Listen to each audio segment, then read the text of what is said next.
Between 1096 and 1271, the Crusades were an incredibly dynamic time in human history that brought two great cultures into conflict. New alliances were forged, new trade routes were discovered, and the social and political landscapes of two continents were changed forever. But what was it actually like to be there? In truth, the experience of being a Crusader could vary quite a bit. Noble knights faced completely different challenges and circumstances than common farmers. At the same time, regardless of who you were, any given day could quickly vacillate between boring and terrifying, exhilarating and tragic. Today, we're going to take a look at what life was like for a medieval Crusader. But before we get started, be sure to subscribe to the Weird History channel and let us know in the comments below what other parts of medieval history you would like to hear about. Okay, fasten your rosaries, we're going on a crusade.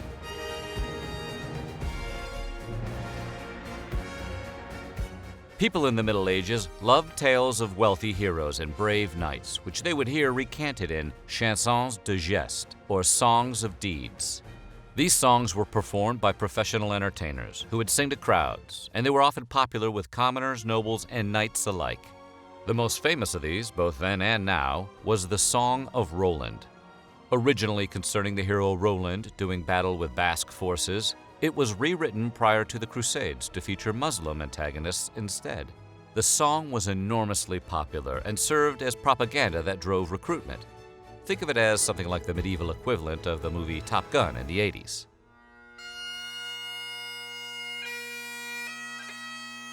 In medieval times, joining up with the Crusades was referred to as taking the cross. This sounds symbolic, but actually referred to a literal cross that Crusaders were expected to sew onto their tunic and other articles of clothing. After a while, this came to be expected of everyone who walked the road to Jerusalem, even support personnel and non-combatants. By the Third Crusade, what had started out as an informal practice that represented one's personal commitment to the mission had morphed into a formal requirement. Different countries used different colored crosses, and the color functioned almost as a form of identification, like with modern sports jerseys or the houses of Hogwarts. The Flemings used green crosses, the French used red, and English used silver.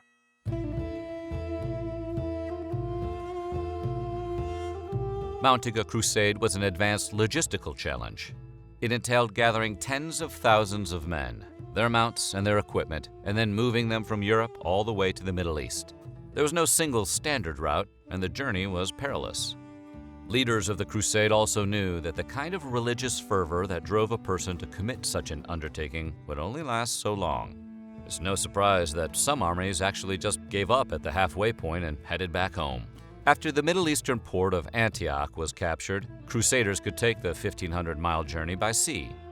However, this came with a few wrinkles. It required hiring or constructing large fleets, which in turn required a large budget, which in turn meant the army had to carry a large amount of money with them.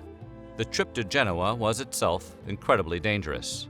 For example, on the Third Crusade, a large crowd of pilgrims fell into the Rhone River after trying to cross a narrow bridge. Over 100 men were lost in the current.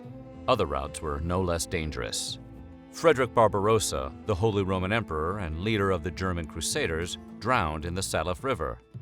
While no one knows exactly how Frederick met his end, one story holds that he stepped into the current with his armor on, over the objections of his council, and was instantly washed away. His followers were so demoralized by his loss that many chose to return home. Not a bad move.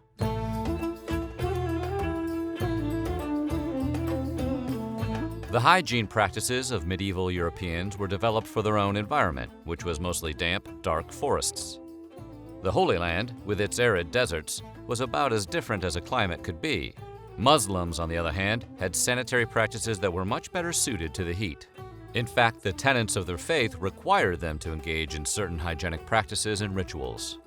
The Christian Crusaders quickly adopted many of these practices, which included things like using scented oils to cover up sweat and body odor, and washing with hard soap, which, it is believed, was previously unknown to Europeans.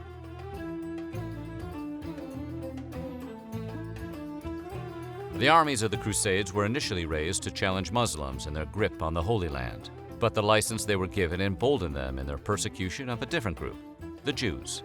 Despite the fact that there was no official call to action against Jews from the Pope, anti-Semitism was a common byproduct of Crusader sermons. Medieval-era historian Albert of Aix wrote that there rose in a spirit of cruelty against the Jewish people scattered throughout.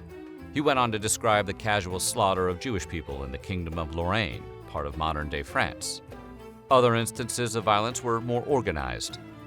For example, Count Emicho of Leiningen, part of modern Germany, led an army of Crusaders along the Rhine and Danube rivers, massacring Jews in every city he passed through.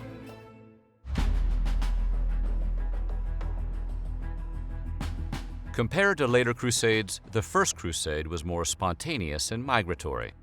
That is to say, many of the men brought their wives and children along. Accounts survive that verify the presence of women on military bases in various capacities. Some were there to serve men, but others fought and sometimes even took leading military roles. During the Second Crusade, historians believe that Eleanor of Aquitaine, the wife of France's King Louis VII, was a political and diplomatic leader who convinced her husband to join the siege of Antioch. For many years, there was a popular story about Eleanor herself leading a troop of 300 noble women into combat, but historians now believe that's just a legend. Accounts of the role of women on the Third Crusade are conflicting. The Itinerarium Peregrinorum, a Latin prose narrative of the Third Crusade written around 1220, claims that the only women who came along were servants. However, several other sources, both Christian and Muslim, speak of women doing things like executing prisoners, preparing siege machines for combat, and taking up arms. One account even speaks of an unnamed woman who led 500 knights and squires on missions against Muslim encampments.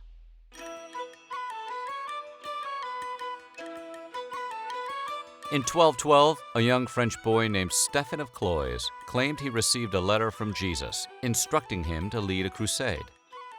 Much of the story has been mythologized and obscured by the passage of history, but it is believed Stephen brought the letter to King Philip II looking for support. Sadly, Phil wasn't interested.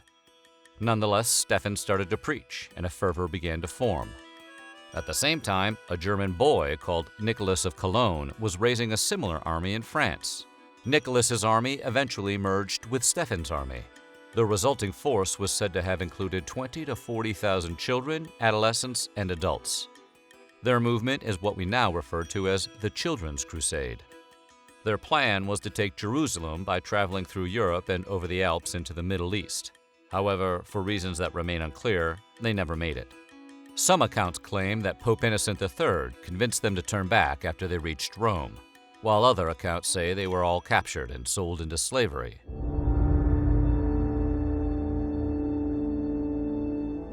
While the Fourth Crusade was initially called for by Pope Innocent III as a means to retake Jerusalem, things got off track fast.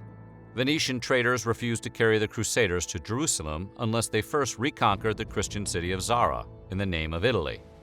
The Crusaders obliged in November of 1202, and when the Pope found out, he was not a happy camper. The enraged pontiff excommunicated the Venetians and the Crusaders. The latter was quickly rescinded, but for reasons that are unclear, the mission changed.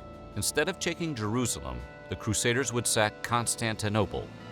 The Byzantine emperor eventually fled the city, which was looted and then abandoned by the invaders, who left it a shell of what it had been.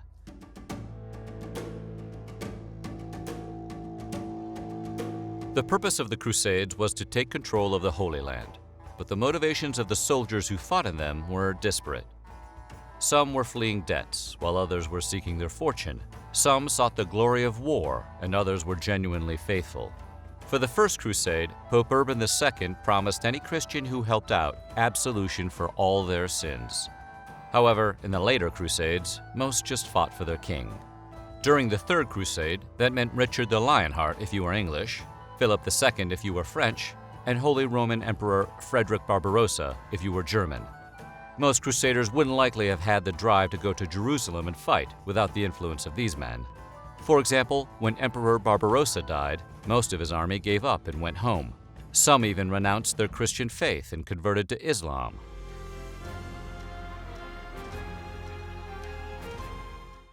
The Knights Templar started out as an organization that protected Christians in Jerusalem while it was under Muslim rule. Later, the Pope endorsed the Knights and gave them several special privileges, including an immunity to taxation. As you probably guessed, this made everyone want to be a Templar and their numbers swelled.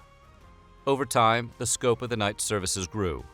In later Crusades, they would protect travelers all along the route to the Holy Land, as opposed to just in Jerusalem itself.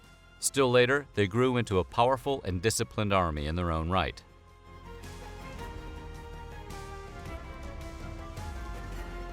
The kings who sponsored the Crusades provided the bare minimum to their armies. Supply lines had to stretch all the way across the known world, so rations were thin. Many Crusaders were forced to beg, barter, and forage, or starve. Bartering with locals could be dangerous, though.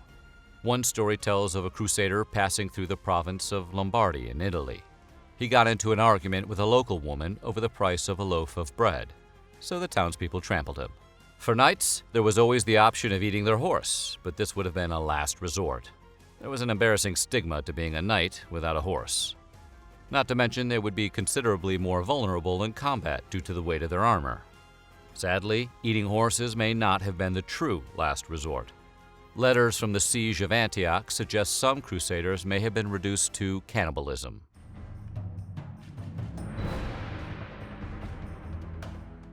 The Crusades stands as one of the most gruesome and bloody conflicts in the history of humanity. Both sides committed atrocities throughout the conflict, and they each had their own ways of dealing with hostages and prisoners. For a Crusader, who you were captured by could make all the difference. The legendary Muslim commander Saladin, for example, was known to be merciful. He is said to have allowed Christian doctors to tend to his prisoners, and after retaking Jerusalem in 1187, he released over 1,000 of his captives. However, even Saladin had his limits. The brilliant commander had a particular hatred for members of military orders like Knights Templar. Once captured, he would have them immediately killed. So what do you think? Did the Crusades have any success? Let us know in the comments below, and while you're at it, check out some of these other videos from our weird history.